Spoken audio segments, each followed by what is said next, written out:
Good evening, grave robbers, and welcome back to the television graveyard. We are your TV necromancers, Lara Prince and Noah Houlihan. We have come here tonight to examine the spirits of past television shows, to find out which ones could be resurrected, should be resurrected, and which ones should just stay doomed. This is a podcast in which we will analyze the history, the hype, and the aftermath of shows that ran only one season, or only one episode, or are about murder. With me, as always, is TV's Noah Houlihan. Order, strength, logic. Order, strength, logic. Order, strength, logic. I think it was strength. It was strength, right? I don't think it was strength. Damn it. Might have been strength. It's far down in my notes. Welcome back to Murder in Small Town X. Yes, this is part 2 of Murder in Small Town X. The final part, I think, unless we get super deep into an episode and it becomes our first 3-parter. But this is how we continue to look at the one-season wonder reality/crime scene investigation show, Murder in Small Town X. Yes. Big thanks to M for uploading all of this so that we could do this very episode. And before we get started, I got this crazy idea. Yeah? Let's pour one out. All right, what you got there?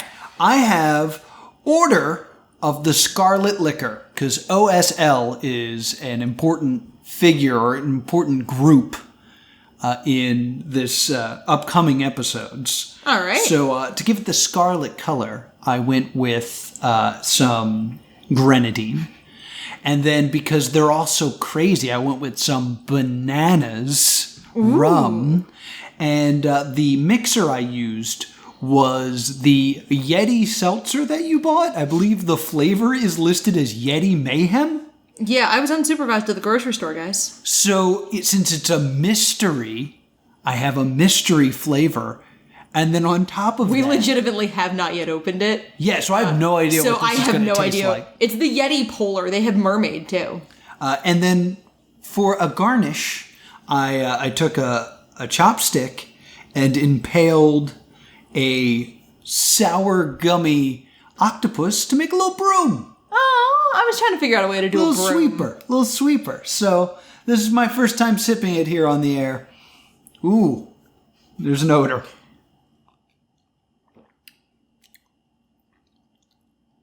Wow. I definitely can't place the flavor of the Yeti Madness because it's mixed with bananas and grenadine. So it's a very confusing drink. I kind of want to try it, but I also don't. I think don't is probably the best choice for you. All right. I have the Tequila Sunrise. Ooh. And it is a Tequila Sunrise. Because we're recording a little later at night, I wanted to do a Sam's Diner coffee drink. But I also want to sleep tonight. Yes. So instead of doing a coffee drink, I've gone with the Tequila Sunrise, which is a classic tequila sunrise. But in honor of the burnt man, I ate a handful of marshmallows before we started recording. Yeah, that makes sense. And let the record show that once again, we were thwarted by elements outside of our control. As we sat down to record this last night, it stormed so badly that we could not record. Yeah, it was very murder mystery. It was a dark and stormy night. Yes, it sounded like someone was spraying our windows with a hose. It knocked down my Halloween decoration that was still up. Yes, so it's going to be time to decorate for Christmas now, I guess. We're once again very tight scheduled here. I'm starting to believe that this episode is cursed. Yeah. It's still going to go out, I know. Also, I apologize. At some point, you will hear me eat a gummy octopus. So, the remaining suspects. Let's start with who's left. Let's jump in with who's left here. The remaining suspects are Jimmy, Abby's boyfriend, Mary Elizabeth, Abby's best friend, William Lambert, Nate's business partner, Sam Larrabee, the diner owner, Frank Kovic, the reporter, Prudence Connor, the garage mechanic / Nate's paramour, Deanna, who's the lawyer, whose name is not important enough for me to have written down her last name, Reverend Rusty Crandall, the creepy pastor, Thibodeau, the ferryman, who was fired by Nate, the Mayor Bowden, and Major Hayden DeBeck, or General Hayden DeBeck. I don't know why I said the Major. I think because I said Mayor Bowden. I literally just figured something out. Yeah? If the mayor was running for re-election, what would his, flyers say? Votin' Bowden? Maybe vote for Bowden? Ooh! That just clicked. Verboten! Foreboding. Oh, I get it. Yo, you didn't get it when I said it the first time? Tequila Sunrise. Yeah, his name is Foreboding. I have not had a sip of the Tequila Sunrise yet. It's just sitting here decoratively. Our remaining investigators are Kristin, the prickly blonde who has... What a great description. Who has irritated everyone in the house but has a temporary truce with Katie and Angel. Katie, the plucky young woman who is really just into the creepy stuff. Into dying. Angel, the New York firefighter, who is just kind of a chill fella. Alan, who is... Just picture the year 2002. That's Alan. Brian... He is Hollister. Yeah. Brian is a dude, and Jeff is a male model. Brian has no traits. Brian is a dude. True. Chomp, chomp, chomp. I ate the octopus, guys. Do you want me to stop so that you can edit this out? So we start episode 5, because we're halfway through, and Jeff and Brian are bullying Kristin, because we don't see Brian unless we see someone and Brian, because he didn't do anything. He's not interesting on his own. And Angel tries to convince Kristin not to let the bullying get to her. Stacy, who's murdered in the last episode, has named Jeff as the lifeguard. Kind of as one last middle finger to Kristin. Yeah. Guess what? If I go out, you're going out in the killer's game again because Jeff hates you. Yeah. Angel kind of says that Jeff openly campaigned for the position. And we kind of see a clip of Jeff being like, hey, make me lifeguard. I want to be a lifeguard. And Jeff immediately sits down at the command center and is like, yeah. And Angel just barely doesn't roll his eyes. Yeah. You watch him. Maintains. You watch him fight it. Yes. So we have 2 tracks. We have Angel and Kristin who are on the track to go to the lighthouse. Yes. And then the other main track is going to the boathouse to meet Kovic to get his alibi for Lyda's murder because they found that puzzle at her house when she died. And Katie very cleverly noticed that the puzzle had to have fallen before Lyda's death because there was blood all over the puzzle and an empty space of carpet under the puzzle. Yeah, I want to talk about this real quick. They find this puzzle. Yeah. And they were like, wow, that means that Kovic was there before the murder. Bum, bum, bum. Because it's engraved, we know this. We gotta go question him. However, they also find the piece of Lambert's jacket. Yes. And they confirm, by stealing his jacket, that it is a piece from his jacket. And all that Gary Cheeto... I'm sorry, wrong snack food. Gary Frito. All that Gary Frito says is, well, that tells us that this jacket was at the crime scene. And they never follow up. They never ask Lambert, how did this get here? They're just like, wow, that jacket was there. I bet Kovic stole that jacket and then went and saw... they don't follow up on what I think is a very big piece of evidence. Yeah, so, we see Angel and Kristin on the boat to the lighthouse, and Angel is Angel's the kind of person we don't see a lot in reality shows, where he's just, happy to be there and good at stuff. Yeah, genuine good dude, having, a good time. And he's, nice to Kristin, and he's not getting involved in the conflicts, but he's trying to, make peace. He's there to make friends. He reminds me of a contestant on The Quest. Because Angel's the one in the first episode who's like, read your favorite mystery novel. Now close your eyes. Open them, and you're there. Like, he was so into, like, this is the quest. Angel's on a LARP. Yeah, he's having a ball. Brian and Alan are going to go see Kovic, and they get to the boathouse as Frank's wife is screaming at him. You can just stand there. You can't just walk out on everything. I sure can. I'm going back to my parents because I don't want to be here anymore. I said that I was sorry, Tate. Sorry doesn't count, Frank. You need a lot more than sorry to make things change. You can't just throw everything away. I'm not throwing anything away. Who threw what away? It was one night. Yeah, well, it was more than one night, Frank. It was a marriage. We were going to talk about this. Yeah, we were going to talk about things. But what happened to you last night? Hey, I was here by Who were you myself. here with, Frank? I was by Who myself. Were you with? I don't believe that. Why should I believe that? We're leaving. You want to say goodbye to your daughter? Calm down. I'm not going to calm down. Which, by the way, if you're ever in the situation where your wife is confronting you because you have cheated on her, don't say calm down. I don't know what else to say, though. Freak out more? I'm sorry, please put that frying pan down? Yeah, I think put down that frying pan is right up there with calm down.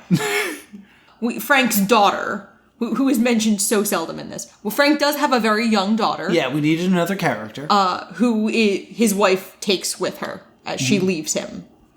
And we find out that Sam Larrabee might be pregnant. Which, I feel like we saw Sam drink alcohol at the Sunset Room in an early episode. Ooh, that's a good point. Which I'm like, but then again, if his wife is just finding out, did Frank just find out? Like, did Sam just find out? She might not be very far along. Right. Katie is also there, and she's like, what was your alibi? Just help us rule you out. Like, she is the very good cop. He was at the diner talking to Sam, theoretically finding out about the pregnancy. And he estimates he was there from 9:30 p.m. to 11 p.m. They're trying to get into the boathouse, but, like, Frank's not letting them in. Yes. And there's a great moment where Jeff goes, How bad do you want to go into his boathouse? pretty bad. Pretty bad. Yeah, they're setting up this mysterious boathouse, which does pay off much later. But I really like Katie. Katie is great. She's like Angel, where, like, she's having fun. And Katie also has the, like, genre savvy of, like, she is a cute, plucky young woman. So she's lived this long, so that means final girl. Yes. Like, but she also has that feeling of, like, her favorite podcast is My Favorite Murder. yeah, like, she'd be really into Serial now. Yeah, like, she's in this situation where it's like, I really wish we can get into that boathouse. There might be dead bodies in there. Yeah, she is a stay sexy, don't get murdered type. Yeah, exactly. We find out that, like, when they're driving back, X-Ray is driving, and Thibodeau almost runs him off the road and asks one of them to meet him at the Salmon Cannery after 8 p.m. I need one of you to meet me at the salmon pens tonight after 8 o'clock. Just one of you. Which salmon? You know the salmon pens by the old sow. Okay. After 8 o'clock. Great. I got something I gotta tell you. All right. Yes, sir. Semper Fi? Semper Fi. Because Thibodeau's a Marine. Yes. So he's got to say Semper Fi after everything he does, as Marines do. Yeah, of course. This is like a big pop culture thing, because, like, I know a number of Marines in real life, and they don't say it as punctuation. I didn't even notice this happen, so I'm glad you made this note. Yeah, he says it a lot. And, like, two of my very good friends are married to Marines, and I've heard each of them say it maybe once or twice. Yeah. It's not punctuation. We find out there was a terrible gale in 1941 that killed, as Kristin says, the Duchamps family. Yes. The Duchamps. The Duchamp family. The Duchamps. Because it's French. Duchamps. And we see the sweepers, because I make a note every time I see the sweepers. I'm like, bah, sweepers! Sweep, sweep, sweep. Angel and Kristin arrive at the marina right as Prudence shanks a mako shark. Yeah, you just hear this, like, bang. And Prudence then becomes the most suspicious a human person can be. I love this exchange, though. Connor, hey, is that thing that you guys used to catch the fish with? No, that's what it's for. What is it? It's a bang stick. What does it do? Kills the shark. So, like, what does it shoot out of its kill it with? What do you think? I actually wrote down the exchange because it made me laugh. Because her timing, Prudence's timing is very good. Like, the actress who plays Prudence has extremely good, dry comic timing. And then she gets on the boat and tries to run away as fast as possible. She's like, I'm on the boat. You can't talk to me anymore. And this is clearly... it's also very obvious, like, Prudence has a bang stick. There's no exit wound from a bang stick. It's clearly the weapon that killed Carmen. Yeah. So it's very clearly trying to throw us into the Prudence killed Carmen camp. Yeah. And I write down here, this could be like Clue, where everybody got by a different person. Yeah, this is where you start this, like, conspiracy theory. Where, like, oh, everybody's in on this. I've watched a lot of Riverdale, and that's how it would work in Riverdale. I mean... Did you think I forgot Riverdale? No, of course not. But, like, I will say, as someone who had watched the show previously and know what's coming, and know that, like, the answer's pretty complicated, for you to then start pitching a more complicated answer to this was so funny to me. Like, yeah, maybe they're all the killer. Well, one of my favorite movies is Clue. Of course. Where, in one of the endings, they all did it. Mm-hmm. But if you want to know who killed Mr. Body, I did. In the hall. With the revolver. I'm gonna go home and sleep with my wife. Alan, who never learns, goes to meet Thibodeau by himself, and we hear the voiceover of Gary Dorito talking about how being alone puts you at risk. I said Dorito. Yeah, we'll go through all the snack foods. It's fine. So Alan shows up and Thibodeau is arguing with Prudence Connor, who then throws the bang stick into the sea. Yeah, they'll never find this. Yeah, she just yeets it into the water. And the show hasn't learned anything because we go back and forth and we see Alan telling, like, here's what happened while I was by myself like an idiot. Yes, once again. Alone with two suspects. Yeah, it could have been so exciting. And we hear Thibodeau accuse Prudence Connor of you're protecting Jimmy Tinker.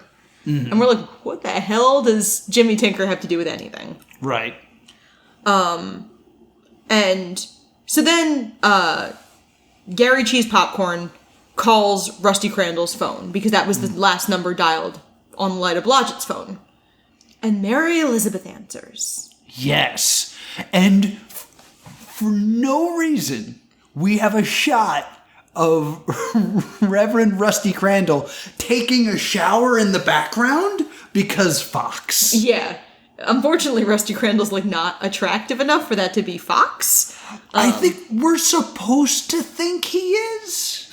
Okay. I don't know. But people are not nearly upset enough that Mary Elizabeth picks up the phone when they call the priest. Well, at this point, like, Mary Elizabeth is kind of, for want of a better term, I'm trying to think of what I can compare her to. The Watcher? Because she's just everywhere? Oh, you know what? More like Stan Lee. Or no, like, I'm trying to think of, like, a cartoon where, like, there was a character who was just in an odd job every time we saw them. Yeah, the dentist from Rocco? Yes. With the hook for a hand? Yeah, who's just, like, in a different odd job. And Gary Cheese Popcorn asks what time it is. And Mary Elizabeth goes, it's 1:08. Yes. And, like, giggles. And that's when we realize that the answering machine is an hour behind. Yes. Like, it never sprung forward when the clock sprung forward. Mm-hmm. Which means Kovic's alibi does not exclude him from having committed the murder. Right. Because the time of death would have been 11:15, not 10:15, and Frank was only at the diner till 11. Till 11. So then we go to the diner, and it's Alan and Katie and Brian, and Katie is sweet as pie. Mm-hmm. She's, not letting Alan and Brian talk, which is probably for the best. And she's like, we don't want to accuse you, Sam. We just want to know, like, if you tell us where you were, we can take you off our list. Which is, like, the way to go about this. Mm-hmm. And Sam was like, well, I was at the diner where I work all the time, and I never leave. And Frank shows up. And Brian takes him aside, and Frank confesses to Brian that he went to Lyda's house that night. Yes. So he does kind of have an explanation that he was there, didn't kill her, but maybe perhaps dropped a puzzle. Yeah. He went to go, and he was angry at her because Lyda told Frank's wife about his affair with Sam. Right. And we find out that Sam is 2.5 months pregnant. Mm-hmm. Which explains a little bit, it explains why we saw her drinking a little bit earlier in the show. Right. Because by this point, I think it's every 3 days, so we're on episode 5. So she may not have known. She may not have known when in the early episodes. I mean, the scene where we think we saw her drinking would be before they have the argument. Yes. And you could kind of put together that the reason they're having the argument is because Sam is telling Kovic that she's pregnant. Yeah. So she could have just found out then. Yeah. Solving stuff. Yeah. And Sam pleads with Katie to defend Frank. She said, like, I love him as a friend and I don't want to ruin his marriage. Like, I don't want to ruin his life or his marriage. And I'm like, well, you had sex with a married man. Yeah. That's a pretty marriage ruining thing, bruh. She, like, friend zoned him after having sex. Yeah. Which is, cool. So Frank is like, I know stuff, I'll give you information. And he has a friend who's a banker on the Cayman Islands. And we find out that Flint had an offshore account that was getting money, put in. But we don't know anything else yet. Then we find Kristin and Angel learn how to scuba dive. Yes. Kristin sucks at it. Kristin, she sucks so much she's not allowed to do it. Yes. In unsurprising news, is good at it. Yes.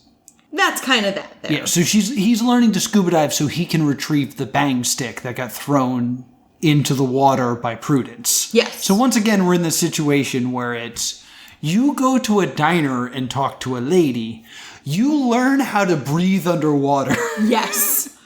And then Katie, Alan, and Brian have to go to Flint's basement, and they find some shredded papers, and they find the dates and the sum. $250,000 total.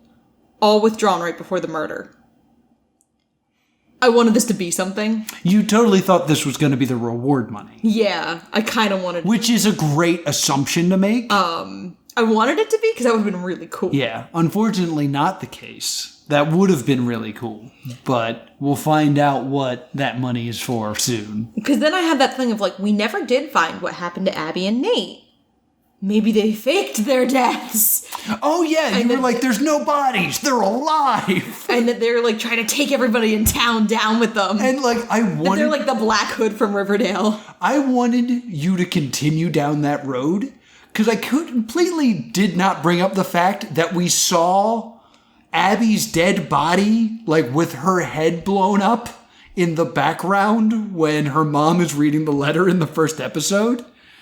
And I guess you could have faked that, but I was like, no, I want Laura to go down this and be like, no, Abby's the killer. Oh, I never thought, I thought if anything, Abby was like, just kind of like, I'm with my dad. Yeah, just and then we get to the killer's game. Yes, we're back to the killer's game. The red envelope is, how many sweepers were at the pier?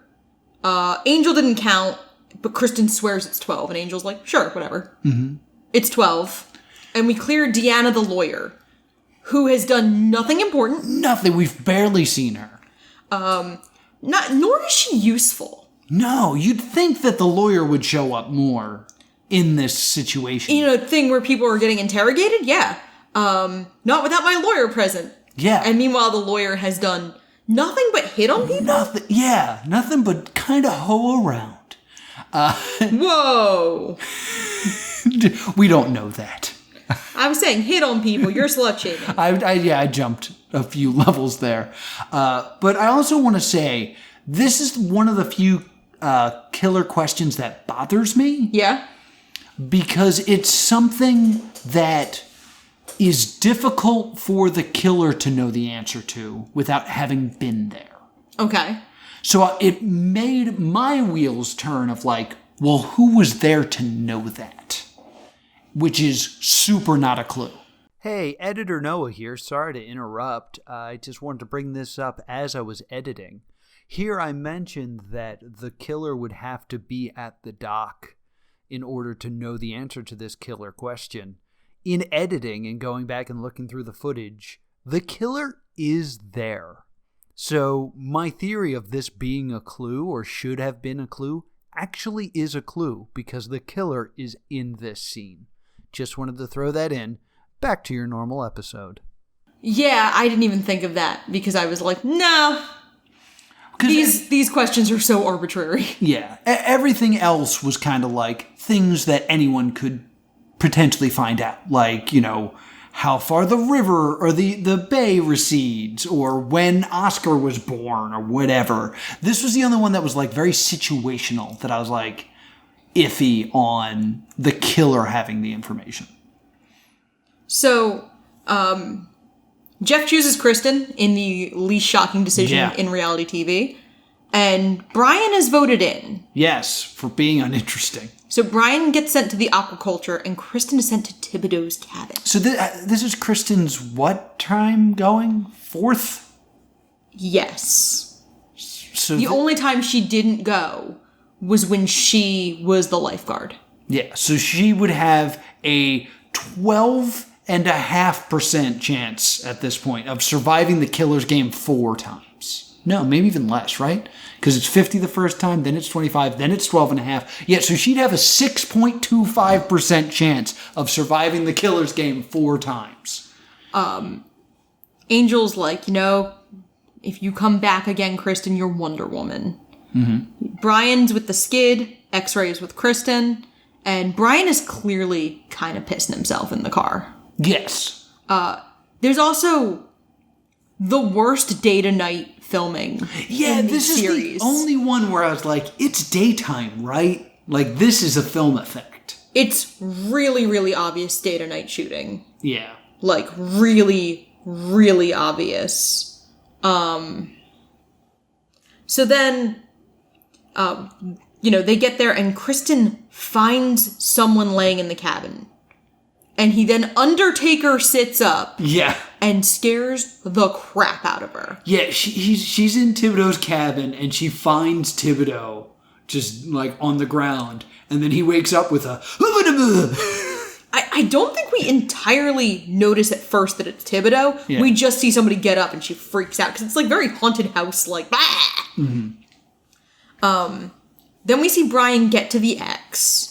Yeah, it's kind of trying to set up that, like, Kristin was killed in that moment. Yes. It's trying to trick us, but it doesn't. Then Brian immediately gets got. Yeah. And Thibodeau has a giant head wound, and Kristin starts to try to help him. And then Kristin comes back alone, because she takes Thibodeau to get medical attention, and Jeff just, like, angry laughs. He like insanity laughs because Kristin made it back again. And she also brings back another film. Yes. And we watch it, and it's the burned man confessing to Oscar Blodgett's murder. Yes. Because Oscar Blodgett, we do want to remind you, died well before the events of the show. Yes, that's the body that was dug up and is the neighbor Lilith's? Lyda, excuse me. Lyda's deceased husband.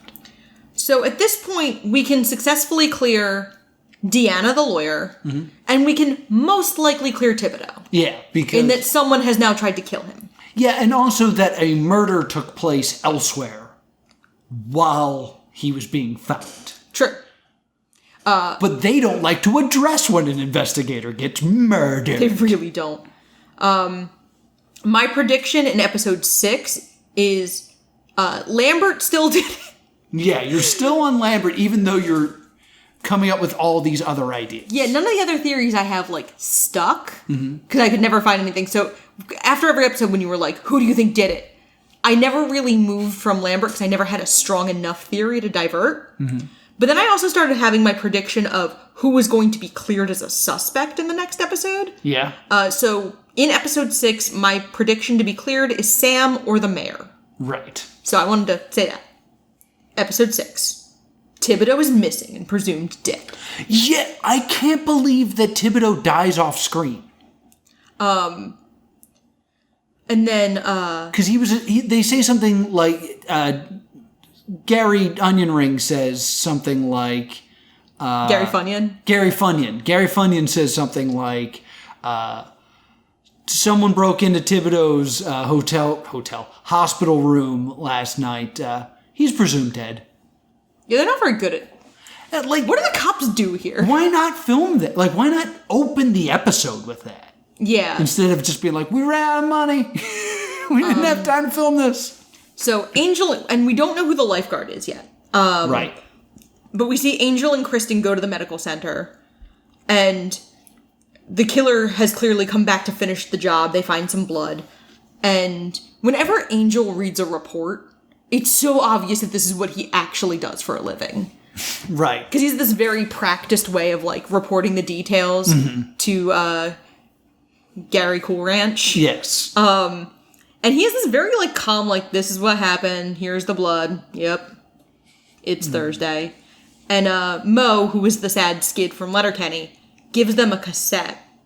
And it's Thibodeau repeating that he is ill. He is theoretically Gulf War syndrome. He confesses his love for Prudence Connor and says he's trying to protect her because he thinks she killed Nate. Right. And that Connor hated Nate. Yes. Which is weird because there's pictures of them boning down. Yeah. And Thibodeau was in his dress blues in those. Because Thibodeau is military, and if you forget that for more than 30 seconds, they have to remind you. They will remind you. So track 1 is going to talk to Connor, Kristin, and Angel.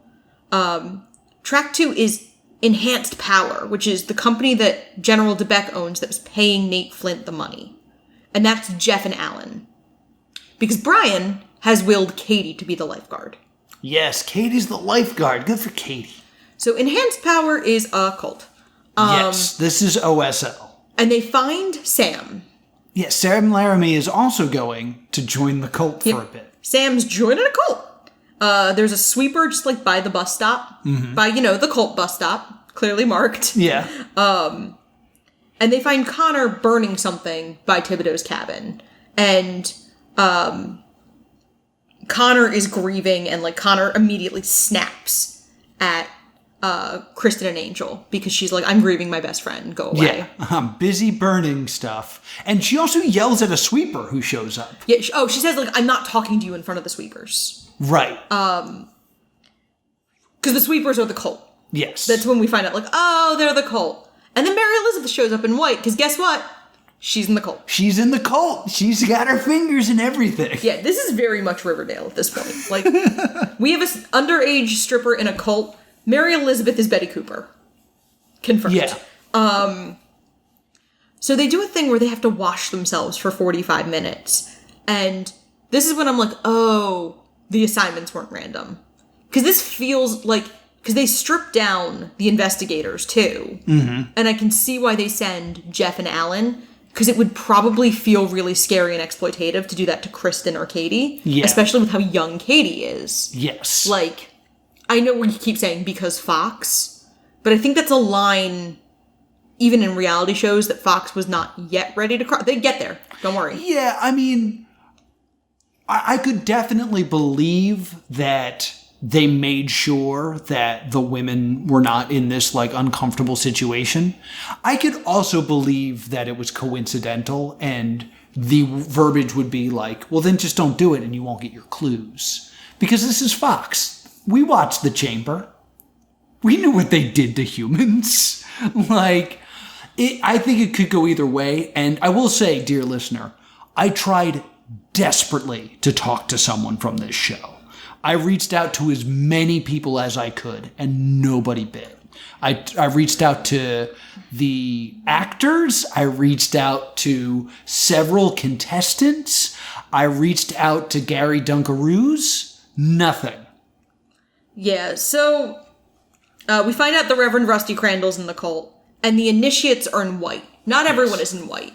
The sweepers are sweepers. Rusty Crandall's in, like, pastor garb. It's only the initiates and Mary Elizabeth. Yes. Because Mary Elizabeth just kind of does whatever. And dressing in white looks cool. And you're right, it is order, strength, logic. Yes! It was really far down in my notes. I didn't want to get there.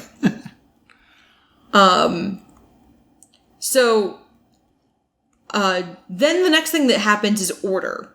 And DeBeck makes them arrange cards. Yeah, playing cards. And this is where Samantha quits because she's too weak. No, I don't think she does yet. I thought she quit on the words. Because the first thing that they have to do is order a deck of playing cards. Right. And as they're ordering it, the Reverend's throwing more decks at them for them to order. And then the next challenge is they had to stand in a line and repeat words. So it was like strength, power, unity. Yeah, like verbal Simon. Yeah, it was that's exactly what it was. It was verbal Simon, and it like alternated people. And Sam had to keep like looking at notes. And the Reverend yells something like, "You should be able to do this with 1,000 words." And Samantha's like, "Nope, I'm out." Sam's like, "I can't remember words. This is the worst day." Which makes sense, because I think everything else after this would have been really difficult for them to portray a pregnant woman doing. Yeah, exactly. Because then they make Alan and Jeff jog a bunch and then go into freezing cold water. Yeah. Go swimming. Fox. Yeah. And then they make them hold out brooms and repeat the alphabet. Yes. So let's talk about this. Okay. So they have to say the alphabet and like other stuff. Like they chant order, strength, logic. I think they say the alphabet backwards at some point. But they're holding a broom with straight arms in front of them. Mm-hmm. And there's a moment where like the Reverend's like, 3, 2, 1. Did I say hold 15 minutes? I meant 30. and like walks away. And then they go to commercial. When I watched this live, during commercial, I went into my kitchen and I got myself a broom because I was curious how hard this was. Okay. So I was like, I want to watch the rest of this show holding a broom out in front of me. And I want to say I lasted about 5 minutes until I convinced myself this was stupid and I didn't want to do it anymore, and not because of the burning pain in my shoulders. Okay. So, yeah, this sounds fun. Yeah. This reminded me of an Opposite Worlds challenge where, like, it just goes on for a really long time, but isn't that visually interesting? Not visually interesting, and like, but like, I think it sets the mood of like, they are joining a cult. Yeah, right now. It makes sense almost that it's not visually, that it's punishing. Yeah. And what's the other team doing? They're kind of hanging out, and then Connor... They're kind of hanging out with Connor. The other team is joining a cult. Yeah, and then Connor, like, lets Kristin and Angel get in her car because the sweepers have been following them, and she's like... I know you were asking earlier about my island. My dad was a senior master sergeant in the Army. And, he was also the foreman of the Kingfisher Cannery. Now, my dad owned Dog Island. When I was about 8 years old, he ran into some money problems and had to take a loan out from Kingfisher. And they wouldn't give it to us unless we put the island up for collateral. And we lost it. She blames the Flints. And then they go into the Sunset Club and Angel gets Connor a beer. Mm-hmm. And she admits that she's like, I hated the Flints, but I fell in love with Nate. And then a sweeper touches Prudence's shoulder. Mm-hmm. So in response, she spears him out a window. Goldberg. Finally, Goldberg versus the cleaner Kenny Omega takes place, and she goes flying through a glass door. Yeah, it's one of the most visually fun moments of the show. Then we cut back to Alan and Jeff, who are playing this weird logic game that doesn't work because Alan and Jeff are both kind of stupid. Well, is this the water bucket challenge, or was this something before? This is the water bucket challenge. Okay, so they have to hold on to this rope that has a bucket of water in it. And anytime they answer a question right, they take water out of it. But it's all stuff like a father and son get into a car accident. But when they go to get surgery, the doctor says, I can't do this surgery. That's my son. How is that possible? It's like, oh, we're just going to do riddles we all heard in 5th grade? The doctor's the mother. Okay. Turns out... Alan and Jeff did not hear this in the 5th grade. Did not hear any of these riddles before. I will say, there's one riddle that has haunted me for a while. Okay. Brothers and sisters, I have none, but this man's father is my father's son. Who am I? Because I remember hearing that, and I was like, oh, I remember this riddle, and I always screwed up the logic. Repeat it? Brothers and sisters, I have none, but that man's father is my father's son. Michael Jackson's really aggressive about copyright strike. His estate's really aggressive about copyright strikes, because I want to start singing Man in the Mirror. See, I always thought, like, when he said that man, he was referring to himself, but that doesn't quite make sense. I think that man, he's pointing to his own son? Because that man's father, himself, is my father's son, himself. Oh, yeah, that makes sense. Okay, good. That one's been following me around for a while, and I was never positive, but I think we worked it out. What do you think the answer is? So, but then, like, we see Alan and Jeff report to the group after they get to speak to the general. So there's no, like... No suspense, yeah. No suspense of, like, I know what you're doing. I know you're trying to infiltrate. Like, nothing. The club owner is annoyed by the sweepers. Because DeBeck was trying to buy the island for Connor. And they had the money, but they weren't able to do it before... Well, did you... I think you skipped over the big reveal. That DeBeck's the leader of the cult. Oh, DeBeck is the leader. I kept saying the general. General is DeBeck. Yeah, the General DeBeck is the leader. And basically, after they go through everything, they put him in a dark room, and DeBeck shows up and is like, ha-ha, I'm the leader of this cult. And gives them 10 sentences of information, maybe? Yeah. And they're like, get out of here. I gave Nate Flint $250,000 in cash in return for the Kingfisher Sardine Factory land. And just as he was about to come through on his part of the deal, he was killed. And who do you think wound up with my $250,000? Prudence Connor. And when you see Connor, tell her she can't run forever. Gentlemen. It's like, but we joined your cult. What do you mean, get out of here? So then, there's a big explosion! There is? Yeah. Katie sees it from HQ. Oh, that's right. And that's when we find out that Alan and Jeff made it back. Because we find out they made it back, because we see her alone at the window looking at the explosion going like, oh no. Yeah. And then you kind of see Alan and Jeff like, huh. And then we see Angel and Kristin outside, and they see it. So there's no suspense that we lost an investigator, not even across a commercial break. Mm-hmm. It's Connor's houseboat. Yes. No body found. Connor's presumed alive, because when her body's not found, she's presumed alive. Thibodeau is presumed dead. That's a really good point. And then we see that, like, the skid is taking Connor to Dog Island. So the track 1 is Dog Island to go see DeBeck and Connor. And track 2 is the remains of the houseboat. Mm-hmm. So Alan and Jeff go to the remains of the houseboat. And Frank Kovic is there, and he's like, I think this is C4. And they're like, what are you doing here? Why are you here?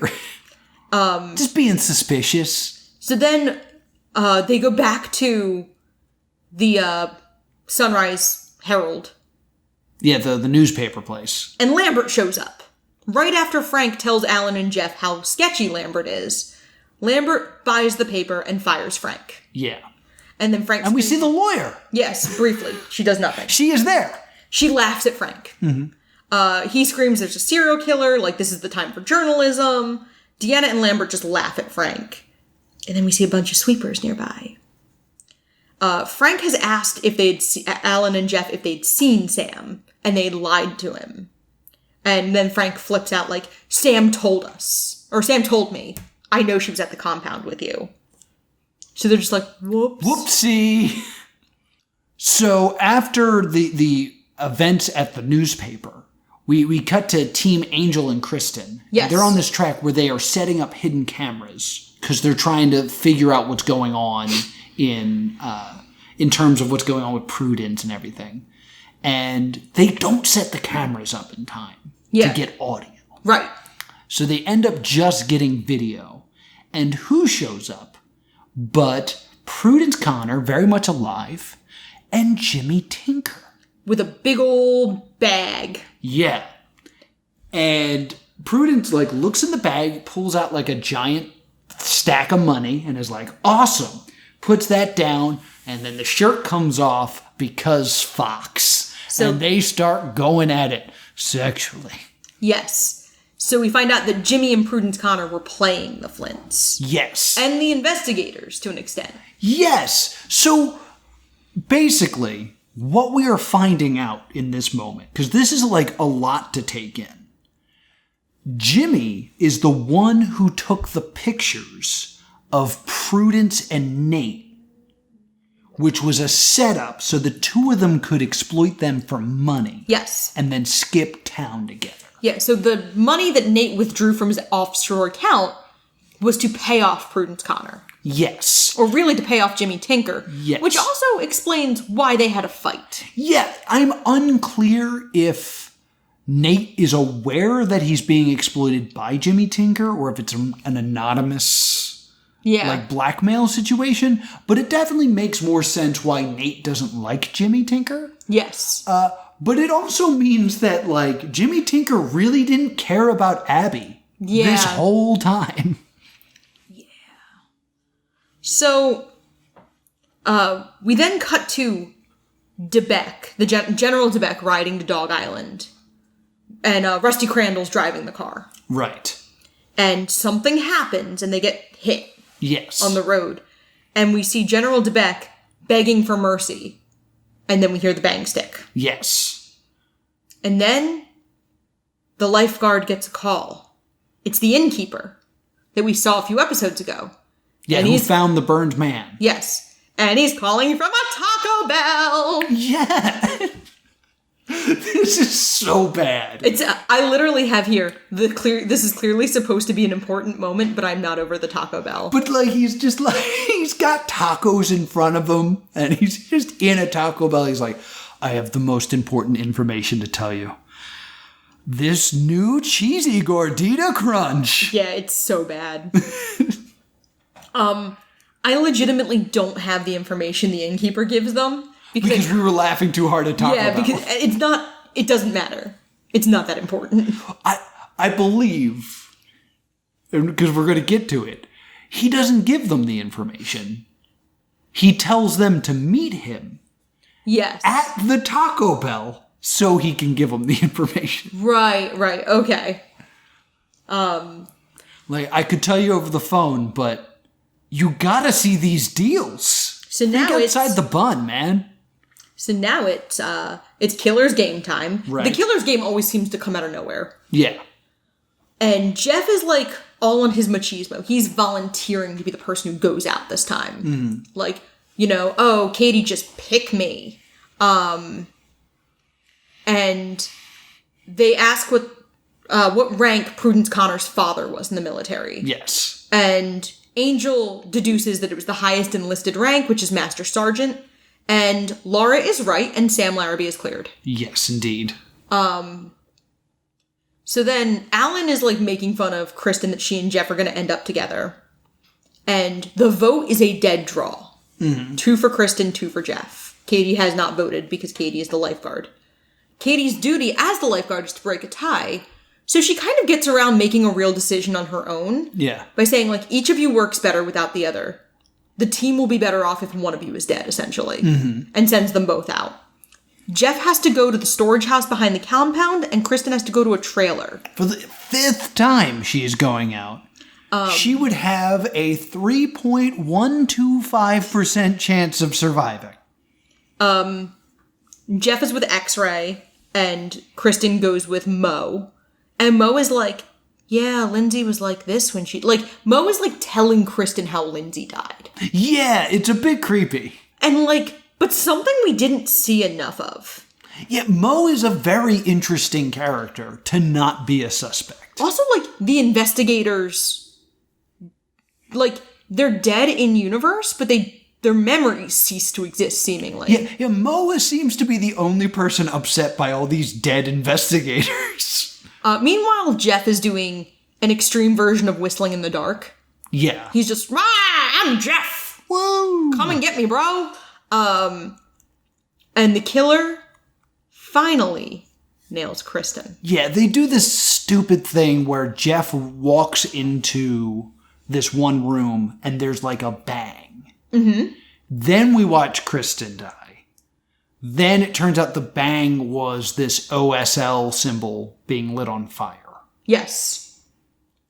But Kristin is now gone. Yes. So we are down to 4 investigators. We're down to Angel, Alan, Katie, and Jeff. Katie is the last female to stand. Mm-hmm.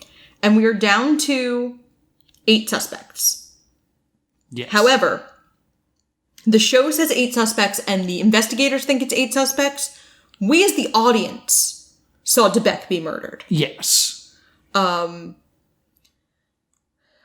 prediction, Frank is innocent. Did Crandall do it? Question mark. Yeah, now you have this theory that you still have this like conspiracy idea. But Crandall's the mastermind. But you think Crandall's the mastermind, yeah. Except for Frank. Like, I still don't think Frank did it at this point. Right. My notes literally say Frank is wholly innocent. Right. Because Frank's life sucks too badly at this point. And Frank's life started sucking right after the murders. So it's not like Frank's life sucked, then murders. Right. It was murders, then Frank's life sucked. Yeah, true.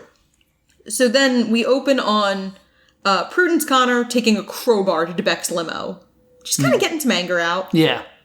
And the sweepers are not a sweeping. Well, can we talk about how no one's surprised that Prudence is alive? That's true. Like, oh, we thought you had exploded. Nope, just hitting this car with a crowbar. Yeah, I mean, it's entirely fair that, like, Angel, Kristin, and Katie wouldn't be surprised. And theoretically, Gary Barbecue wouldn't be either. Right. So, the sweepers are not a sweepin'. Yeah, they're kind of, like, lost now. Yeah, they're dejected because they're a cult without a leader. Yeah.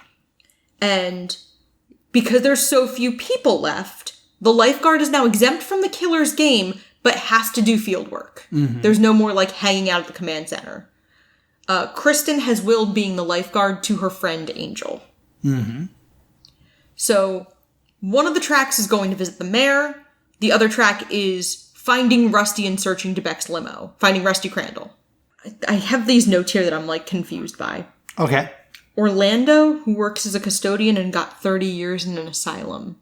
Yes, they go to an asylum because they get pointed to an asylum, I think, by the killer's clue. Yes. So they go to this asylum, and this one is, like, filmed very strangely. Yes. They go to this abandoned asylum that has a janitor. Mm-hmm. And the janitor's like, I don't want to talk about this. And they're like, oh, okay. And they walk away. And then I feel like they've had to tell them, like, you totally have to go back and get more information from this guy. Yeah. Because the next scene that happens feels filmed. Yes. Because it's Jeff and Angel on this one, right? Mm-hmm. Am I crazy? Yeah, it's Jeff and Angel being like, we got to go back in there and talk to him. We shouldn't take no for an answer. And I was like, this all feels weird. And then they go back and they're like, hey, just real quick question. And I forget what they ask him, but he immediately gives up whatever information he was supposed to give up. Yeah. And then Angel goes to fly to New Hampshire to go meet with someone. Meet with the innkeeper. Yes, in the Taco Bell. Yep. Fly to this Taco Bell. It's great. And meanwhile, Alan and Katie search the limo. They don't find much, and then they go to the compound, which is now in shambles. Mm-hmm. DeBeck died the previous day, but everything's already in shambles. And they find Rusty Crandall on the stage in, like, the all-purpose room. Well, Mary Elizabeth is the one that brings them to him. And they're like, oh. Rusty Crandall asks if they were someone specifically. He was hoping for a message. He asks if they have a message for him. It's not that they hope it's not them. He wants them to have a message for him. Do you have a message? And they're like, no. And then he screams at Mary Elizabeth. We have visitors. Say, Rusty, do you have something for me? Actually, I just wanted to come talk to you. No one told you to give me a message? No. Why did you bring them to me? They just want to Why talk. did you bring them in here? They want to talk to you. I told you to leave me alone! You know what? This is absolutely pathetic. See you guys. Okay, so I'm supposed to give you a message. I'll give you a message. I had a real vision, like I've never had before. I was in the car. I was with Hayden, taking him to meet Prudence Connor. And all of a sudden, I was completely blinded. Like Paul on the road to Damascus. And in that moment, bang! Faith. My faith returned. Everything went black. And then I woke up. Where am I? I'm upside down. I'm disoriented. Everything's water dripping on me. I'm being baptized again. Why? And I can't feel my body. But I see Hayden, and he's struggling. Help me, Rusty, help me! And then I see an angel glide toward him. And the angel struck him down with a lightning bolt. Well, I'm screwed up. Which could be the bang stick. Yeah. And that, like, you've just been in a car accident, you're 3 corn dogs shy of a picnic. Mary Elizabeth begs for a ride home from the investigators, and they don't give her one. They don't give it to her. They're like, nah, you stay here with the crazy person. This episode is the only one that feels like they're not doing what they're supposed to for the plot. Yeah, so they have to, like, kind of shamble things together. Yeah, this is the one that feels like stuff got messed up. Rusty admits that he murdered the Flints, and we find out that the OSL has had every prominent businessman in town. Mm-hmm. So, we find Jimmy Tinker's, like, furious when they have this, like, town meeting where Rusty screams that he did it. Let's talk about how Jimmy Tinker and Prudence don't skip town with their money. Yeah, they don't. Despite being murder suspects with a lot of cash. No, they just kind of hang out there. We're going to hang out and see how this plays out. So Rusty confesses to all of the murders, except he has the wrong methodology for literally every murder. Yeah. Like, he's just wrong. Mm-hmm. He says he stabbed people. He says that he shot people. He's strangled. He strangled Lyda Bludgeon. Lyda with the telephone cord. So, they kind of are like, I don't think he did it, so they let him go. And Mary Elizabeth is furious that they let him go, because they're like, you know, he's been, like, scary, right? Yeah, this is an interesting scenario because he is pleading guilty to these crimes, but in the wrong way. So they're like, oh, I guess he's lying. And there is talk of like, well, is he just doing that to throw us off? And they're like, maybe. Either way, let's release him. Yeah, it's very strange. Because here's a great thing you could do. You could lock him in a cell and then play the killer's game. And if you both come back alive, then it's Rusty. If somebody dies, then you can clear him. Rusty has given you the tools to clear him. Yes. Or win. She's also wearing Abby's sweater. Like, she's wearing her cheerleader sweater with the name Abby on the back. Yeah, I definitely felt like she should have just already have been there when they drove home.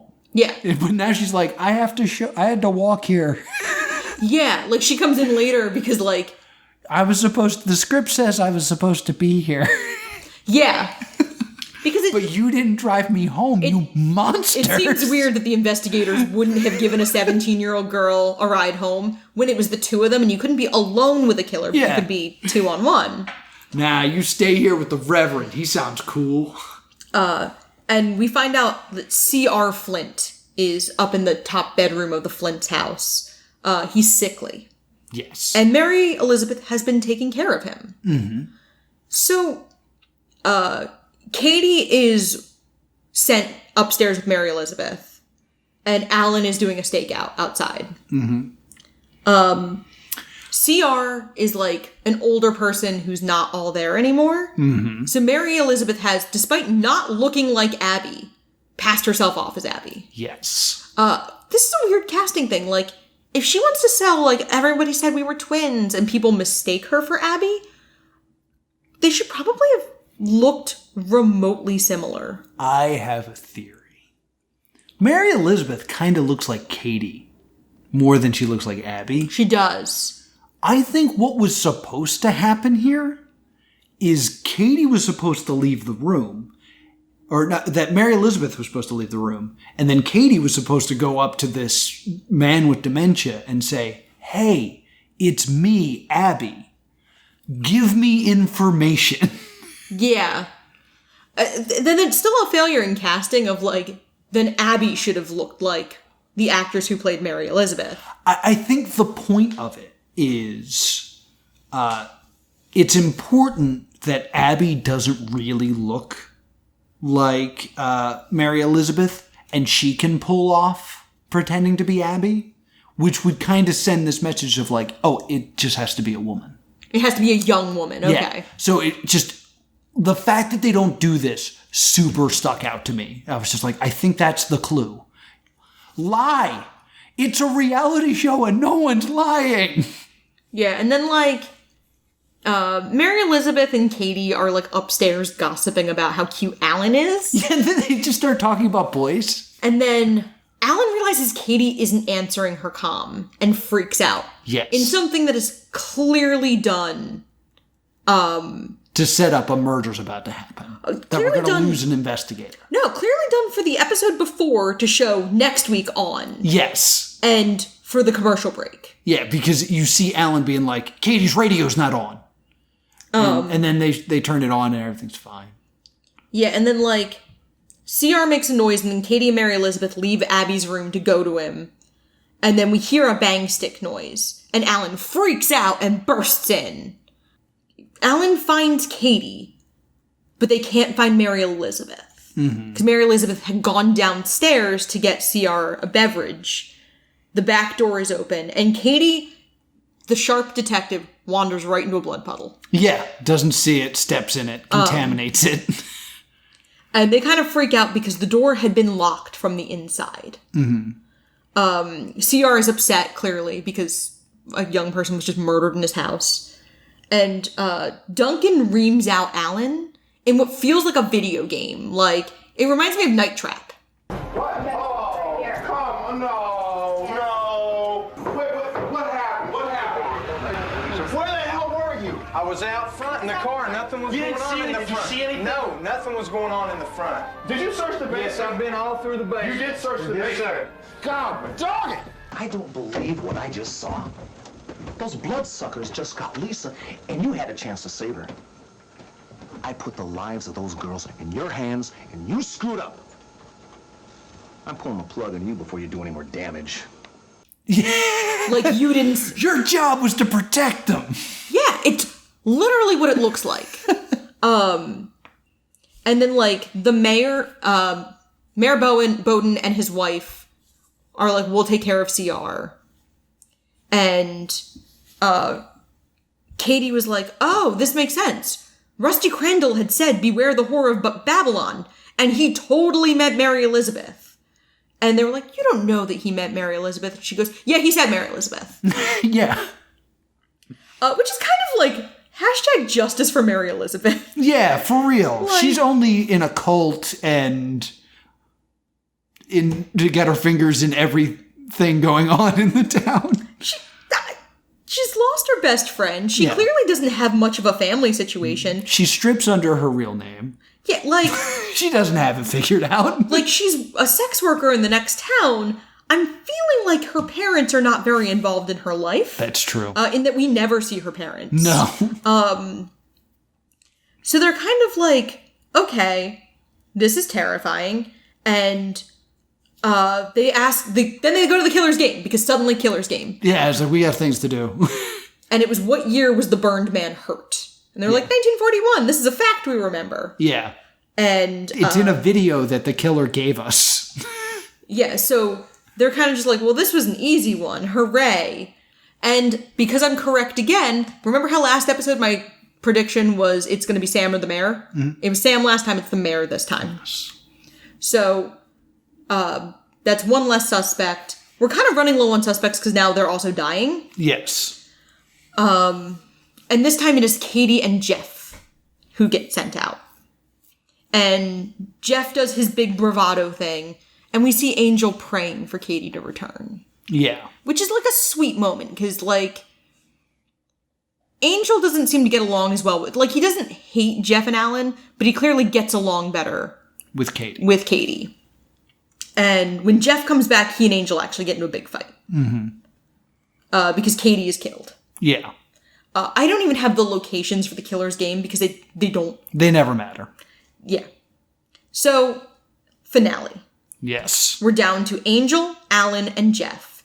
And the only remaining suspects are now Rusty, Jimmy, Frank, Prudence, and Lambert.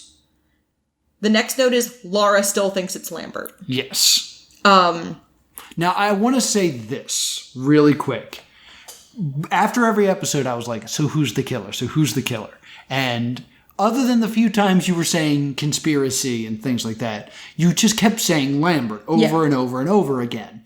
And it wasn't until this episode where you were saying it was Lambert because, you know, he was in all the episodes and they're trying too hard to make it look like it's these other people. This is the first time I said, well, what if you look at the evidence? And it was like, I watched a light bulb go off in your head that you were like, oh yeah, there's evidence, not just trope information that I can use to solve this. It's 100% true. And Laura, I wish I had it recorded the way you said this. You were like, yeah, I don't think there's any information for it to be anyone. Oh, Frank's an orphan. No, I actually have the exact quote. Shit, wait, Frank is adopted. Yeah, there it is. I also, for some reason, I've decided I am fond of Frank, and I like... Yeah, you were a big Frank defender the whole time. Yeah, and I'm still like, no, that's a red herring. Frank is fine. I like Frank. Mm-hmm. So then we realize that, like, we go over all the bodies, like, because we find the bodies. Yes, that's the killer clue, is they find this body, this cache of bodies, like this tomb. Yeah. But it's not the victims of the killer. It's the Duchamps. Yes. And it's 8 bodies. And then you see me counting out everyone who we know has died so far. So I was like, okay, Abby, Nate, Mary Elizabeth, the General, Lyda, Oscar, Thibodeau, that's 7. And I go, oh, they're gonna try. I was like, I bet Sam is the last victim. Mm-hmm. So I want to say that I immediately called. I was like, they're gonna go after the pregnant woman. Criminal Minds rules. Pregnant women make compelling victims. Yeah. Or let me rephrase that: compelling hostages. Yes. Because there's so much more at stake. There's so much on the line. I also at one point counted how many dead investigators there were. Yeah, you were like, is it the investigators? I was like, those were skeletons there, Laura. No, I meant like, were the investigators in play? Oh, gotcha. I knew they were too far decomposed. Jeff and Alan immediately go, it's Kovic, and I was like, oh, that means it's Lambert. Because I think Jeff and Alan are stupid. Katie has willed Angel to be the final lifeguard. She calls him hot in her parting message. Yeah. She was like my favorite. Yeah, Katie's fun. And I like that her last act was to protect him. And that I felt like if Angel had been sent out in the killer's game, his final act would have been to protect her. Yes. So, Angel... So they're counting that there's 9 people in the picture of the Duchamps. And Angel kind of like looks over the picture again and reminds Gary Pringles that the little boy was spared. and figures out that that was the burned man. Yes. So they're finally putting stuff together. And I get there just ahead of them in all of this, which I'm kind of proud of myself. They're I think we might have glazed over this. When they were searching the limo, they found the picture of the Duchamps. That's how they kind of are able to tie everything together. So they go like, one of the adult men was missing 2 fingers. And I was like, oh, Nate's fingers were cut off. Mm-hmm. There's 2 adolescent twin girls, Abby and Mary Elizabeth, who we keep being told are twins. One of the older women had alopecia. And I was like, oh, that's got to be Lyda because they were trying to shave her head. Shaved her head. So everybody kind of just takes like grasping at straws reasons for who everyone else is. They have 3 really good ones and then a bunch that they're like, and that kind of works. Yeah. That they gloss over and they're like, yeah.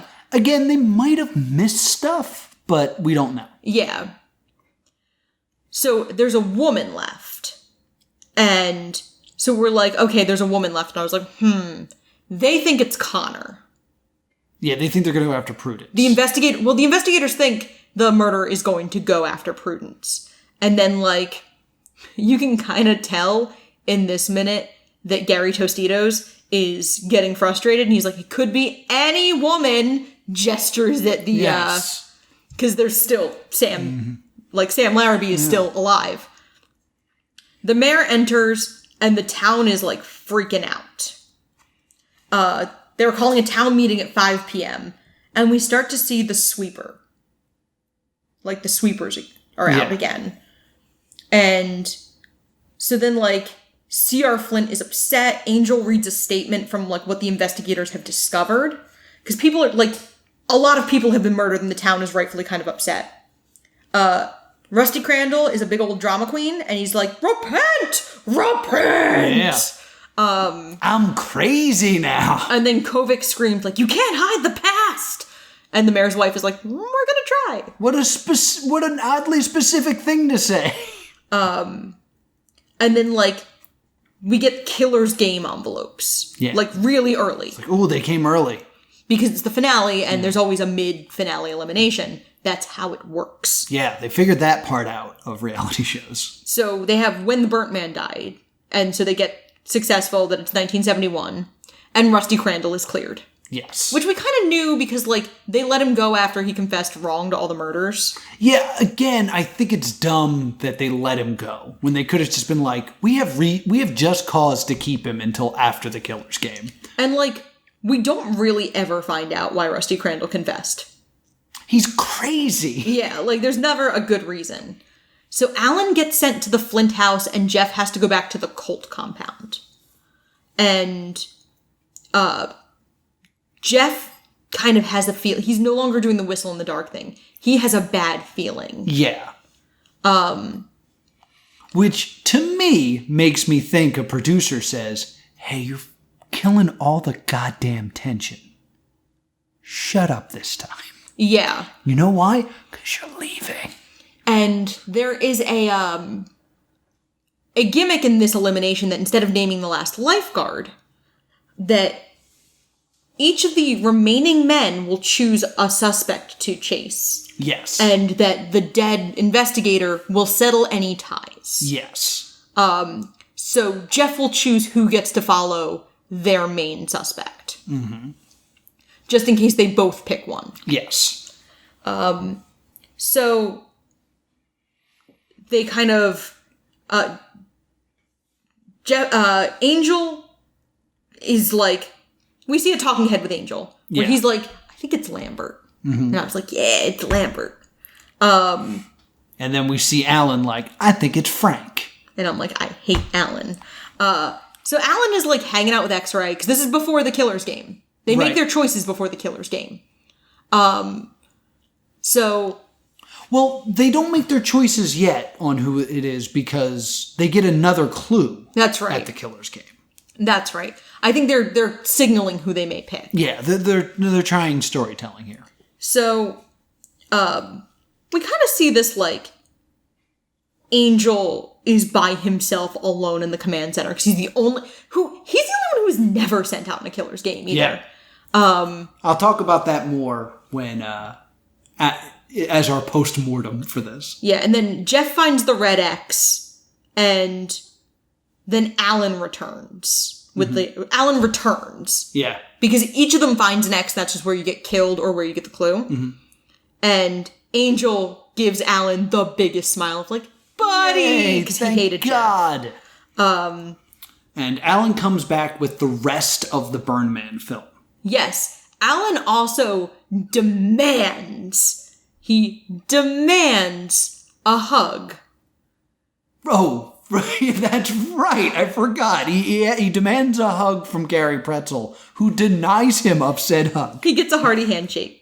And we find out that C.R. Flint just died of natural causes. Just, throw that in there. Yeah, but that character's over. So then we see it's a film of the roll call of an OSL meeting. Merchant, Flint, Thibodeau, Blodgett, DeBeck, Larrabee. Whoops! So now we know Sam Larrabee is the final victim and that the killer has already apprehended Sam. Yeah, so they run over there and they just find a television. They find the TV cart your teacher brought in when it was Bill Nye the Science Guy Day. Yeah, when they're hungover.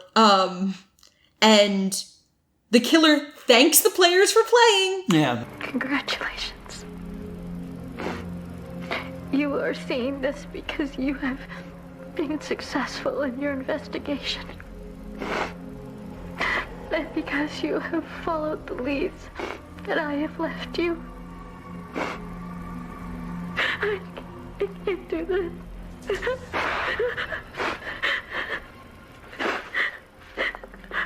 I am going to claim my last victim before the day ends. My work here will be finished. And I will go back into the background. Wrongs will have been righted. And a terrible injustice revealed. Thank you. None of this would have been possible without you. I have enjoyed our game. I hope you have too. Okay, bud. And if Katie was still alive, she'd be like, yeah, totes! Yes. And so then we see the Burnt Man video. Yeah, they find the end of the Burnt Man video. And he addresses his child, who is supposed to finish his work. It is intended for, he says, my son. So now Prudence has been cleared. Yes, that Prudence gets cleared for being a lady. Yes. And then they also cleared Jimmy for being too young. Yeah. The Burnt Man died in 71. Mm-hmm. And Jimmy Tinker is 23. So Jimmy Tinker had not been born for another 6-7 years. So then that leaves Frank and Lambert. Mm-hmm.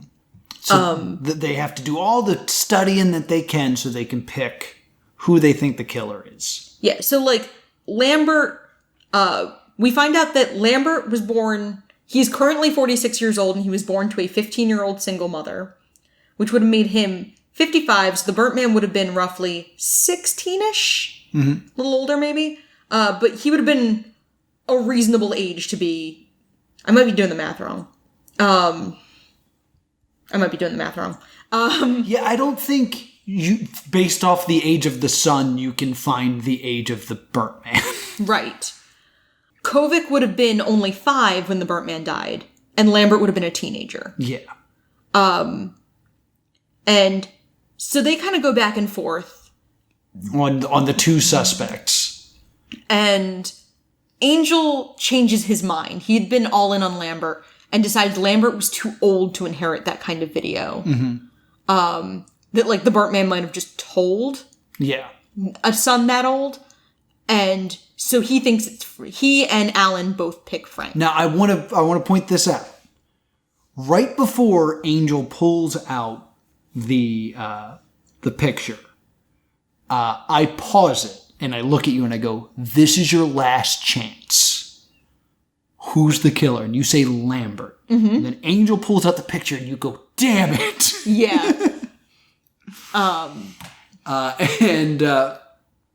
because I guess we won't spoil it now, but we knew who the winner was. Yeah, I knew who the investigator was. I didn't know who the killer was, but I knew who the investigator that won was. Yeah, so when they both pull out Frank Kovic, Laura thinks she's wrong. Yeah. And then, since only one person's allowed to follow Kovic, Jeff is the one who decides who gets the go. And he picks his boy Alan. Forcing Angel to investigate Lambert. And then I was like, ha-ha! Yeah. My next notes are, if I'm right, I'm gonna be so smug. Yes. I also super don't want it to be Frank because I like Frank. Mm-hmm. Frank's houseboat is kind of jacked up and sad. Well, we finally get to see what's in Frank's houseboat. That jacked up and sad note is before we go into the houseboat. Yeah. But like they set up this mystery of what's in this houseboat. It's a creepy murder lair. Yeah, it's if you've seen the Always Sunny meme of like standing in front of the bulletin board. Yeah, it's a Pepe Sylvia situation. But like he's got pictures of everything. He's got pictures of all the investigators with their like faces crossed out when they're dead, which means he's the only person in town that cares that these people die. Yes. And he's got like melons that have been destroyed with bang sticks. Yeah. And Alan's like, Sam? Sam, are you in here? Yeah. And Frank's like, no. Yeah, Alan's doing like a big damn heroes thing. Like Alan thinks he's busting into this houseboat and rescuing the damsel. Mm-hmm. And Kovic wants them to leave the houseboat because he's terrified that his best friend, whom he's gotten pregnant, is going to die horribly quite soon. And in one of my favorite moments, Alan's like, I want to look around here. And Frank's like, okay, I'm leaving. Yeah, he like pieces out because he's like, I'm gonna go try to save... And Alan stays! He thinks Frank's the murderer and allows him to leave. Yeah. So he can look around his houseboat. Yes. And then we go to Lambert's house and Angel calls for Sam and is answered by a woman's hysterical screaming. And we see a tableau like the picture of the Duchamp family. And the rest of the bodies have been like propped up. Yes. Into the tableau. Because it was Lambert. Laura was right. Hey. So then like there's a dramatic, this feels very questy to me because Angel doesn't have a lot to do with this part. Yeah. The cop shoots Lambert and Lambert falls out a window dramatically to the ground floor. And Angel picks up and Princess carries Sam out. Kovic is like devastated and he's trying to find Sam. And the cop like tries to get Angel to put Sam down and Sam's like, no, not near here. Or not near him. Yeah. Like Angel is a first responder. Yeah. And Angel's like trying to protect the mental health of an actor because he's like in it. He's definitely like in character of sorts. And Alan still lives. Yeah. This isn't one of those shows where like... He just loses like a loser. He just loses like a loser. He has to live in shame. But he does get one prize. Gary Pirate Booty finally hugs him. Yeah, he finally gets his hug from Gary Cheeto. So then we flash forward to Founders Day. 1 year later, because Founders Day is where all this started. And everyone who's still alive is super happy, and we see Frank and Sam and their baby daughter, because I guess he didn't reconcile with his wife and just married Sam. Yeah, he gets a happy ending of abandoning his current family to live with a new one. Yeah, like, it's weird that that's a thing. He doesn't have a job. Well, he might have gotten his job back after Lambert was a murderer. Maybe, yeah. And then we close on Angel doing his last talking head. It was a lot of fun, but I'm a firefighter, not an investigator. I tip my hat to those guys who do that for a living. Yeah. And now this is the part, friends, where we have to bring the mood down a lot. Angel was a firefighter, and he passed away a week after the last episode aired. Because he died in 9/11. He died in the World Trade Center. He died a hero. Mm-hmm. He was a firefighter in the Bronx, and he didn't make it out of the second tower. Yeah. And it's kind of heartwarming in a weird way that he's depicted so kindly in the show that aired. And, like, the show aired before September 11th, so, like, it's not like the producers could have recut it. Yeah. Like, it airs showing him in this very nice light, and then a week later he passes away. But, like, you get the real measure of who this man was. And, like, it really hit me. Yeah. When I saw that, like, I'm a firefighter, not an investigator. Because, like, he was a truly good man. Yeah, absolutely. Like, it's crushing to me that, like, I definitely think it's one of the saddest things that we've encountered on this show. Yeah. Because he's clearly a wonderful person. Yeah. And clever and a hero, and I hope his family was able to find comfort in watching this. Of seeing, their family member be... Yeah, this is a very nice thing for them to have. Yeah, I agree.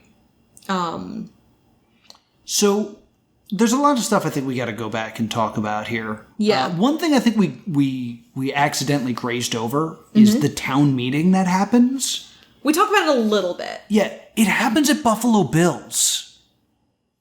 Or $2 bills or whatever the hell it's called. Oh, does it? So completely destroying the idea that this was a secret location. It happens outside of town. Yeah, it's also a town meet. I wonder if it's that they only had so many sets. They only had so many sets. That's exactly what it is. But I remember when it happened being like, this is stupid. Yeah, that's kind of, to me, it strikes me as like they didn't have a lot of sets. What do you think of this show strictly from a gameplay reality show's point of view? I think it's a lot of fun. I think it shoots itself in the foot a lot. Because something that Whodunit does well, because I think about the show in the vein of Whodunit a lot, is Whodunit does a good job of ratcheting up the suspense before an investigator is killed. This really doesn't. Like, the night vision gimmick doesn't really work. No. I know this is, like, peak found footage post-Blair Witch, but it doesn't quite work, because we can't see anything. It's kind of shaky cam. Yeah. So I feel like the show could have really done more to ratchet up the suspense. If someone's alone with a suspect, there should be some, like, red herrings of, like, you're alone with Prudence, and... she reaches into a drawer. And like, oh my god, she's gonna pull out a gun. Oh no, it's this. Yeah, I will say, from a viewer point of view, there's a couple huge failings. Yeah. The two biggest being, one, nobody ever gets killed by the killer outside of the killer's game. Yeah. And like, that was something that they played up a lot. It's true. They really kind of pushed that was gonna happen. To not have it happen, or at least like a close call. Yeah, like there could have been a narrow escape. And I feel like a good time to do it would have been in the house with In the house would have been great. When the guy was by the grave by himself would have been great. Yeah, when either of them. But nothing. The other big failing to me, this show is super fun to watch. Yeah. But when you look back on it retrospectively, what did the investigators do? LARPed. Like, I mean... They answered some questions, right? Other than, like, the killer's game segment of this, they never successfully remove a suspect. No, suspects are only removed during the killer's game or when they are killed. Yeah, or the one time where they were like, Prudence is a woman. Yeah, like, when it was so inalienable. Jimmy Tinker wasn't born yet. So I think that hurts this gameplay part of it, where it's like, I don't want to eliminate this person because he's a strong player and we need him for the investigation. Like, hell you do. You don't solve anything. Yeah. You're not figuring anything out. Like, I mean, at this point, it's kind of early. Like, when they're saying stuff like that, it's so early in the game that I think they think they're going to do more. The only thing that it ever felt like, wow, they really caught something, was the piece of Lambert's jacket that they never refused to talk about for the rest of the show. Yeah. So I have that issue with it. In terms of, like, the players playing the game, I think it is completely underrated how strong of a game Angel plays. Yes. Because Angel makes it a point to befriend Kristin. Yeah. And as long as Kristin's in the game, she's the target. Mm-hmm. So that kind of helps Angel hide from being a target. And he befriends Kristin, but does not antagonize everyone else. Yes. So he hides himself from being a target and stands behind the clear target, knowing full well that she's going to be sent out there until she dies. And when she does die, he'll be the next lifeguard. This is a very well played game. And he's also the tightest with Katie. Yes. So, like, logically, I would imagine if, because Katie does name Angel as the last lifeguard. So, following that logic, she probably would have always picked him. Mm-hmm. He plays, as well as being, like, compassionate, he plays a clever game. Yeah, the, like, reality show strategy part of this is so underplayed for what the show is, because it kind of needs to be. But Angel plays a great game for what the rules of this are. Absolutely. So, kudos there as well. Yeah. That being said, can we talk about the real winner of Murder in Small Town X? The real winner is Jimmy Tinker. Jimmy Tinker wins $250,000, except his money is tax-free, and he banged the 3 hottest girls in town. Yeah? Jimmy Tinker won. He is the winner of this show. Angel wins the game. Jimmy Tinker just kind of was living his best life. Yeah, he works at a strip club. He made $250,000 and banged the hot girl after banging the hot girl after banging the hot girl. Yeah, Jimmy kind of has a good... And I believe we do see Jimmy and Prudence talking during the last... He suffers no consequences. There's extortion. There's blackmail. I think you bring up a good point of no one... Outside of, like, actually committing murder, no one suffers any consequences for any of their other bad behavior that gets... We see Crandall during Founders Day, and he's just still there! He's got pornographic videos of Abby, who is 17! Yeah. He suffers no consequences and wins $250,000! Yeah, you're right. I really didn't think of that. It dawned on me. I was like, man, Jimmy Tinker, killing it in this show! Yeah. Any more things to say? I get that Taco Bell was their sponsor. Oh, do you? Did you pick that up? It's very jarring and very poorly done. Yes, please meet me at the Taco Bell. Just put a Taco Bell in the town. Like, yeah, so fly to New Hampshire. And I will say that, like, we always read the disclaimer that runs after episodes of reality shows, and the identity of the killer and locations for the eliminations were predetermined. Yes. And, Gary is also not told. Yes. I couldn't think of a snack food in time. It's okay. Gary Pringles. Wow, we use Pringles. I did. Yeah, Gary Chex Mix. Yes. Edit that in. Done. So if you have nothing more... I don't. I have a story. Noah has a story. So... I brought this up at the Moolah Beach episode. Okay. That in high school, what I liked to do was create these reality shows for my friends to play. Yes. So, as someone who is a big fan of this show, I attempted to run my own called Murder in Small Town Q, because Q is the funniest of all the letters. Okay. I probably called it Murder in a Small Town Q. Because you have that Mandela effect real hard. So this was like one of the biggest things I had ever started working on in high school. I had a notebook that I stuck a combination lock on so no one could see, like, my notes and stuff. I'm picturing a Lisa Frank diary, like a third grader had. No, this... Nope.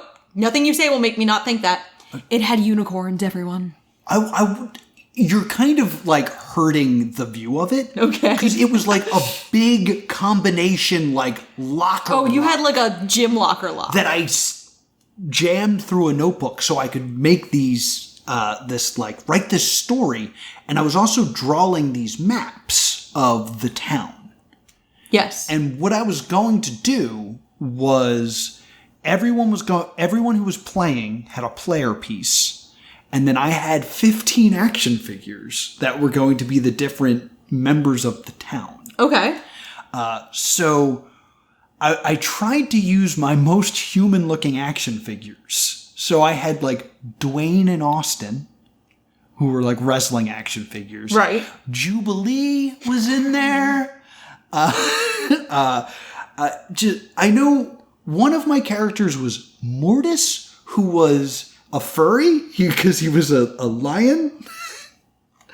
And I started writing this insane story. Yes. I had a Triple H action figure, and, like, his part of the story was he was allergic to shirts because I didn't have a shirted action figure of him. Okay. And then reasonable. You would find out later that he had some, like, very common job, but he was very much loaded.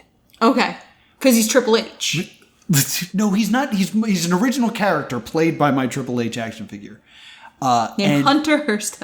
He was going to be a drug dealer, and you were going to find that out by tapping his phone line, and he would talk about selling shirts. But he was allergic to shirts. So, like, it was supposed to be a successful version of the show, but also clearly a parody of the show. Oh, see, in my mind, that's, I lead others to a treasure I cannot possess. Oh, I made myself laugh really hard. I don't understand that reference. Oh, that's Vormir. That's Red Skull.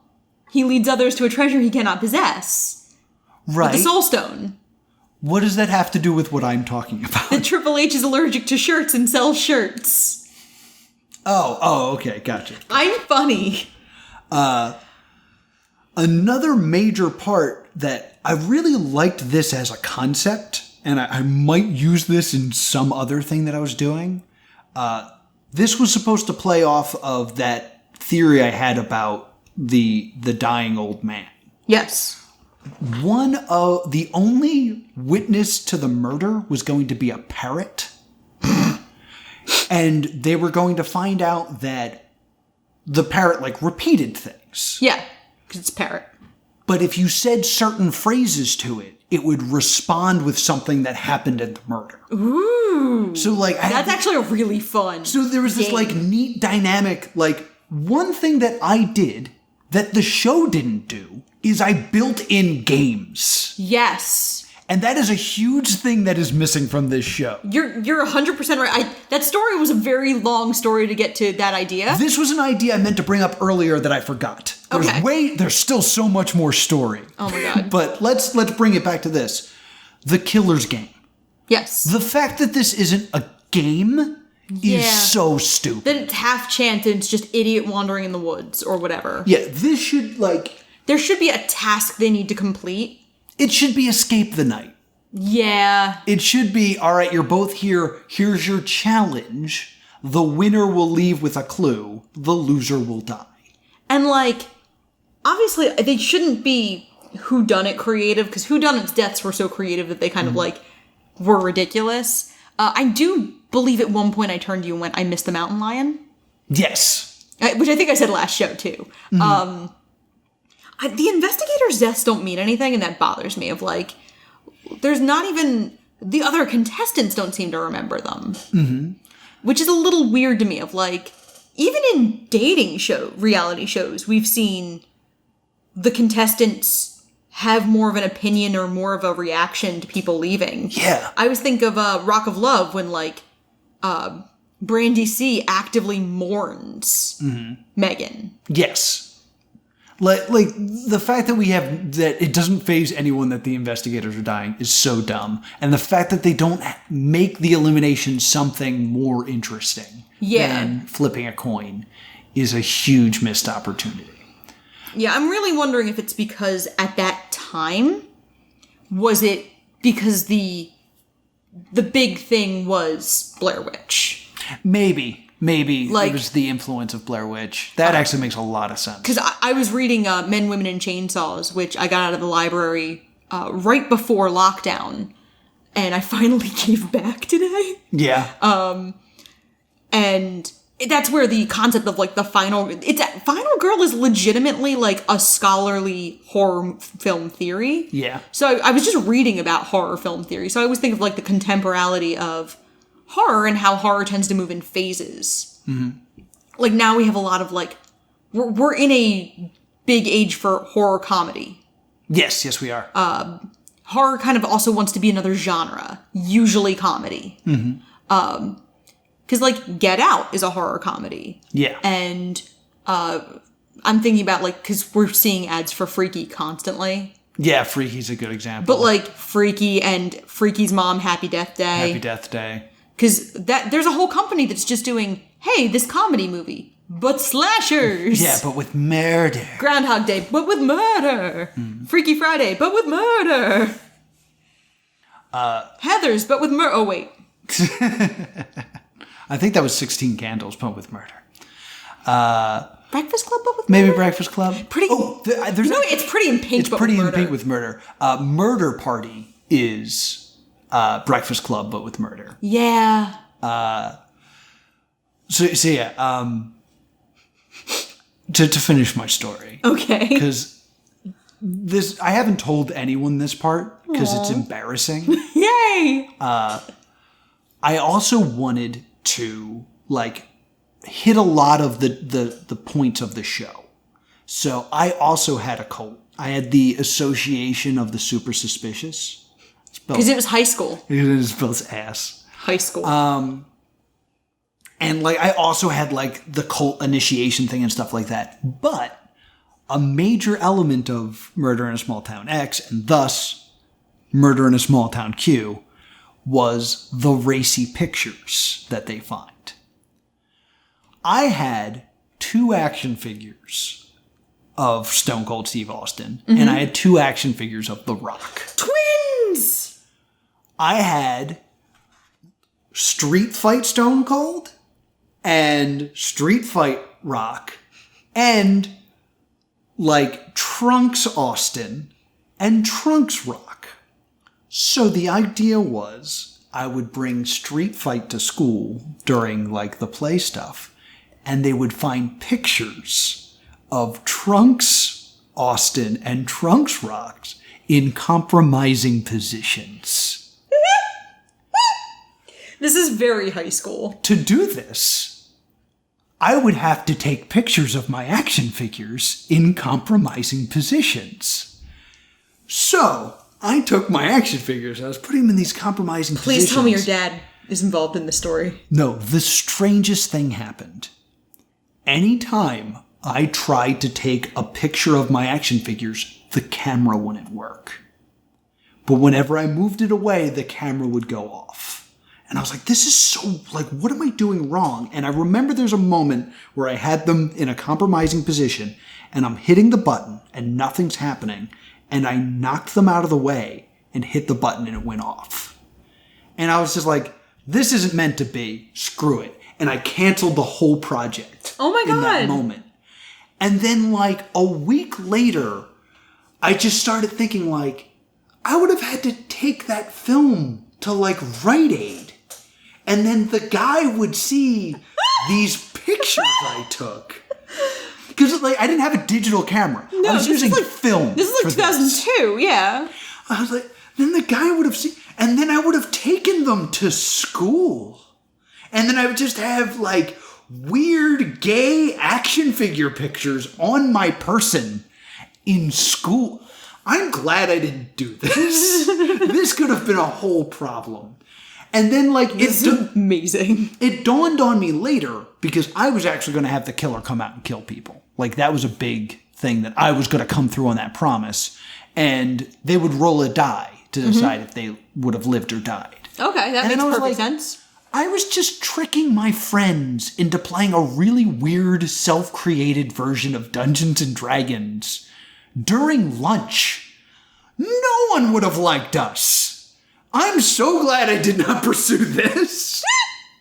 That's adorable. So, Murder in a Small Town Q is something I had tucked away in the back of my brain for quite some time. And I'm glad I got this opportunity to share it with you, the Stay Doomed audience. All right, well, we're closing in on this being a 2-hour episode. Oh, so yeah. Let's... I promised that story, so I had to deliver. I know, but so let's give it a verdict. Yeah, because also dinner's in the crock pot. Yes, I'm hungry. I'm going to give this a stay tuned. Mm-hmm. It obviously would need some tweaks in future seasons, but the idea is good. And I think the tweaks I would make would not make it game over rule. Like, gamifying the killer's game a little more.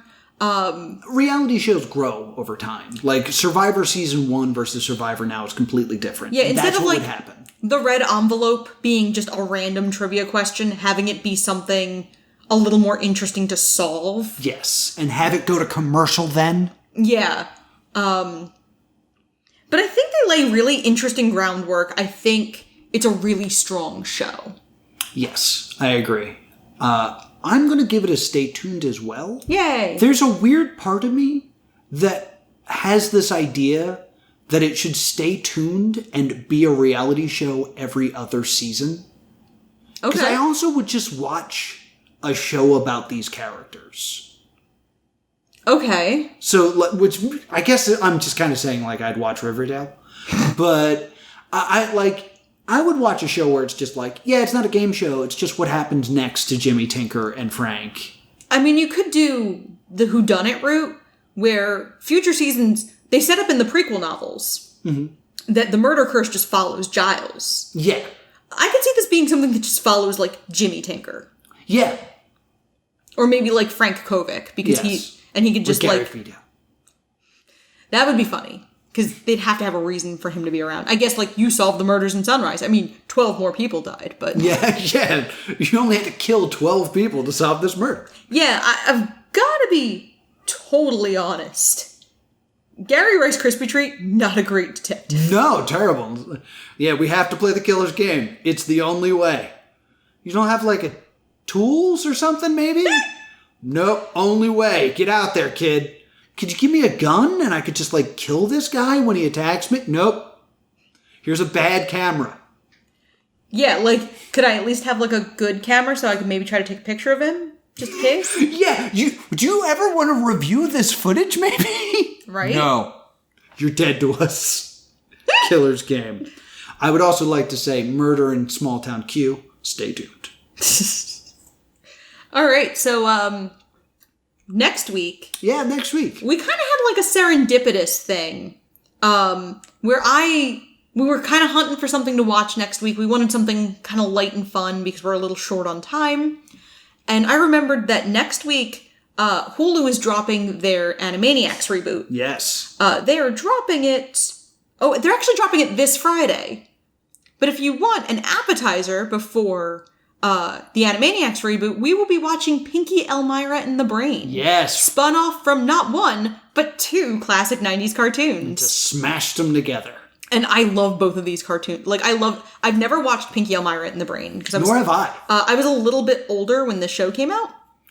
Yeah, but I was a super Pinky and the Brain fan. And I was a big Tiny Toon. I loved Tiny Toons. And I actually own several seasons of Animaniacs on DVD.